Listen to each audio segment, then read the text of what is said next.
یاد رکھے اگر ہم عقل لگائیں گے اور ہوش و حواس کو لگائیں گے تو ہرگز ایک لڑکی کے باپ سے 1 روپے کا ڈیمانڈ نہیں کریں گے۔ ذرا سوچے، سمجھنے کی کوشش کرے، یہ تنظیم جو بنائی گئی ہے یہی معاشرے کی تباہیاں ہیں، یہی درد ہے جسے دیکھ کر کے بنایا گیا ہے کہ آج امت کی بیٹیاں نیلام ہو رہی ہے۔ آج اما عائشہ کی بیٹیاں جن کا گود پاکیزہ گود ہونا چاہیے، لیکن ہم نے نکاح اور شادی کو اتنا مشکل بنا دیا کہ وقت میں شادی نہ ہونے کی وجہ سے جذبات کی رو میں بہہ کر کے غیروں کا ٹیشو پیپر بن رہی ہے، جن کی گود سے ولی الہی پیدا ہونے کے بجائے شیطان کا چہرہ پیدا ہو رہا ہے۔ اس سارے جرائم کا مجرم معاشرے کے وہ دیوس لوگ ہیں، معاشرے کے وہ کمینے لوگ ہیں، معاشرے کے وہ بغیرت لوگ ہیں جو نکاح کو مشکل بنا رہے ہیں جہیز کے ذریعے سے۔ میرے دوستو، میں یہ کہہ رہا تھا کہ عقل کے اعتبار سے اگر سوچیں گے تو ہرگز جہیز کا مطالبہ نہیں کریں گے۔ ذرا دیکھیں، ایک باپ ہوتا ہے جس کے گھر ایک بیٹی پیدا ہوتی ہے، باپ اپنی اس بیٹی سے بے پناہ محبتیں کرتا ہے، بلکہ بیٹوں سے زیادہ محبت کرتا ہے،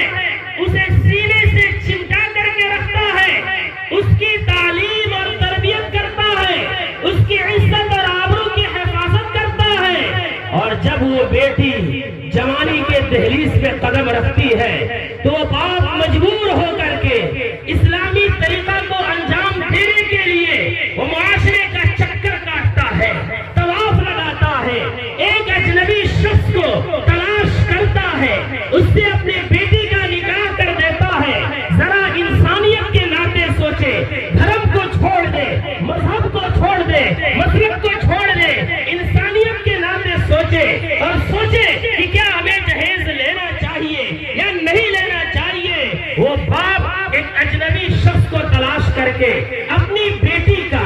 اپنے جگر پارے کا، اپنے دل کے ٹکڑے کا، اپنے اس لختے جگر کا جسے اپنے نظروں کے سامنے سے ہٹنے نہیں دیتا تھا، جس کی مسکراہٹوں سے مسکراتا تھا، جس کے ہنسنے سے ہنستا تھا، جس کے ارمان پہ، جس کی ضرورتوں پہ اپنی جانیں قربان کرتا تھا، وہ باپ اپنی اس کھلتی کلی کو، اپنی اس بیٹی کو اس اجنبی شخص کے ساتھ روانہ کر دیتا ہے۔ وہ بیٹی اپنے سسرال ایک اجنبی گھرانے میں جاتی ہے، چند دن مہمان رہ کر کے وہ لڑکی اس گھر کا خادمہ بن کے سارے خاندان کی خدمت کرتی ہے، نوکرانی بن کے سارے گھر والوں کی خدمت کرتی ہے، دایا بن کے اس کے بچوں کا پیشاب پخانہ صاف کرتی ہے، باورچن بن کے اس خاندان کے لیے عمدہ غذائیں تیار کرتی ہے۔ میں یہ کہنے جا کہ ایک لڑکی جسے ہم بیاہ کر کے نکاح کر کے لاتے ہیں وہ صرف بیوی نہیں ہوتی ہے، وہ خادمہ بھی ہوتی ہے، نوکرانی بھی ہوتی ہے، باورچن بھی ہوتی ہے، دایا بھی ہوتی ہے۔ اتنے سارے منافع اس لڑکی کے ساتھ جڑے رہتے ہیں۔ ہونا تو یہ چاہیے تھا اس لڑکی کے باپ کے قدموں پہ گر جاتا، اس کا احسان مانتا، لیکن اتنے سارے منافع جس لڑکی سے جڑے ہیں، جب اسی لڑکی کا ہاتھ ہم اور آپ مانگنے جاتے ہیں تو احسان مند ہونے کے بجائے، شکر گزاری کا فریضہ انجام دینے کے بجائے، انسانیت کے لباس میں بھیڑیا اور درندہ بن کے، دیوس اور کمینہ بن کے اس لڑکی کے باپ کے قدموں میں جھکنے کے بجائے تکبر، عناد، بغض اور نخوت کو بروئے کار لاتے ہوئے اس مظلوم باپ سے یہ ڈیمانڈ کرتے ہیں کہ تیری بیٹی سے رشتہ اسی وقت ہوگا جب ہمیں جہیز میں 2 ویلر مل جائے، 4 ویلر مل جائے، اتنے کھان سے اور آپ مل جائے، اتنے آدمیوں کے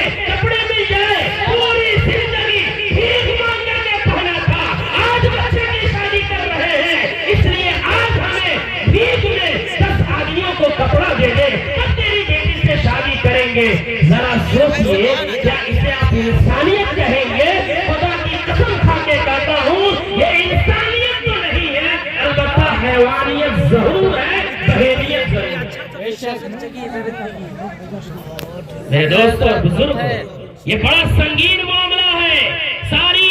نمازیں، سارے روزے، ساری تلاوت قرآن، ساری تسبیحات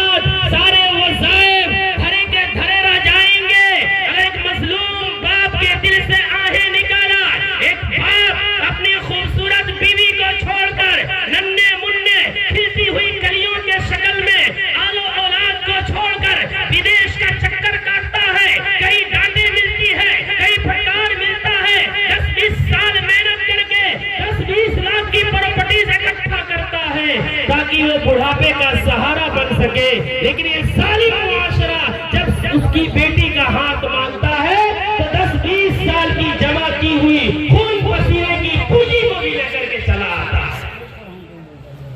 ایک ہاتھ سے باپ جہیز دیتا ہے، ایک ماں اپنے ہاتھ سے آنگن میں گاڑی کی چابی دیتی ہے، ایک بھائی جب اپنے بہنوئی سے ہاتھ ملاتا ہے تو پیسے دیتا ہے، لیکن خدا کی قسم کھا کے کہہ رہے ہیں کہ وہ بظاہر ہنس رہا ہوتا ہے لیکن اندر سے اس کا دل اور کلیجہ پھٹ رہا ہوتا ہے۔ بے شک یہ کون سا رشتہ ہے؟ یہ کون سا نکاح ہے جس نکاح کو میرے قرآن نے اور نبی نے جس نکاح کو باعث سکون بتایا تھا، آج وہ نکاح باعث سکون نہیں، ایک باپ کے لیے عذاب عظیم بن گیا۔ ہمارے معاشرے کے اندر، مجھے معاف کیجئے گا، ہمارے معاشرے کے اندر